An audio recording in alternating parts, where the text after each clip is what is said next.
हम में से कोई तब तक मुतमईन नहीं होगा जब तक हमें मिलता नहीं है। अब चलिए, प्रोसेस चल रहा है, प्रोसेस में वक्त ज़्यादा लगा है। हम तो उम्मीद कर रहे थे कि अभी तक मिल गया होता, नहीं मिला, लेकिन हमने उम्मीद छोड़ी नहीं है। लगातार इस चीज़ पे हम मरकज़ी हुकूमत के साथ बात कर रहे हैं और मैं यहाँ किनारे पे खड़े सुन रहा था, मंत्री जी ने कहा कि शायद जल्दी हम कोई खुशखबरी सुनेंगे। उस खुशखबरी के इंतज़ार में हमें अब 1.5 साल हो गए और ज़्यादा इंतज़ार ना करना पड़े, वही उम्मीद है। सर, लेकिन एक अच्छी चीज़ हुई है कि 11 जो डेस्टिनेशंस है एलजी साहब ने अनाउंस किया कि वो रीओपन होंगे, जिसके लिए आपने भी बहुत स्ट्रेस किया था। पिछले दिनों आपको याद होगा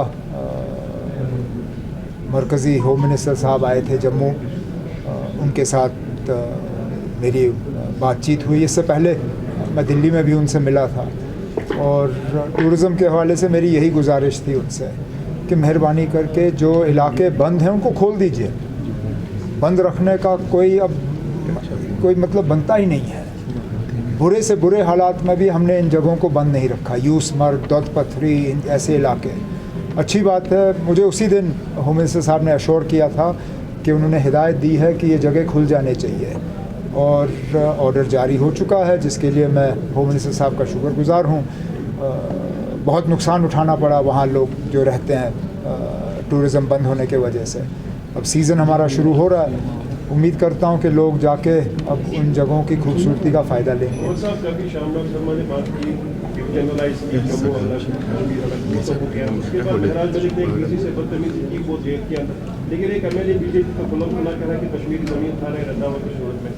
वो तो अब, लेकिन उसके बाद फिर हकीकत सामने आई ना, मुकदमा उसके खिलाफ हुआ था।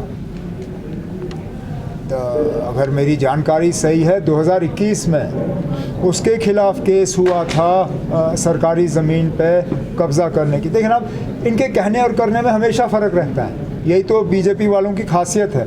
अब आप देखिए, जम्मू कश्मीर की बात करते हैं, एक आदमी को इन्होंने पार्लियामेंट नॉमिनेशन के ज़रिए भेजा और उसने 90% से ज़्यादा अपना पैसा यूपी में खर्चा है। वो जम्मू कश्मीर का एमपी, बैठता यहाँ पे है, सरकारी घर यहाँ से लिया हुआ है, नाम के वजह से जम्मू कश्मीर का खटाना साहब।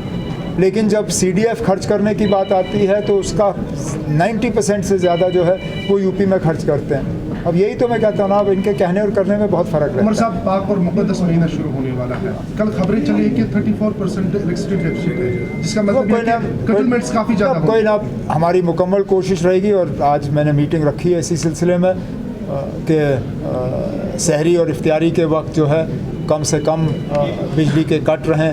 बाकी डेफिसिट कोई आज नई बात नहीं है, डेफिसिट तो हमें विरासत में मिली है और इसको दुरुस्त भी किया जाएगा आने वाले कुछ सालों में जब हमारे नए प्रोजेक्ट्स जो हैं वो चालू होंगे। लेकिन इस पाक महीने में कम से कम लोगों को तकलीफ़ का सामना करना पड़े, उसके लिए तमाम इक़दाम उठाए जाएंगे। सर, डेली वेजेस को लेकर मामला तूल पकड़ता जा रहा है। कल श्रीनगर में मुख्तलिफ मकामात पर क्यों आज क्या हुआ जो कल नहीं था? कहा हुआ है इनसे कि असेंबली के फ्लोर पे कहा हुआ है कि एक प्रोसेस के तहत, एक टाइम टेबल के तहत इनको रेगुलराइज किया जाएगा। अब अगर इनको कोई उत्साह रहा है, कोई अपने सियासी फ़ायदे के लिए इस्तेमाल कर रहा है, तो इनको ये गलती नहीं करनी चाहिए। मैं वो शख्स हूँ, आप प्यार से मुझसे कुछ भी मांगो, मैं करने के लिए तैयार हूँ। मुझे डराने की कोशिश करोगे, धमकाने की कोशिश करोगे, फिर कुछ नहीं होगा।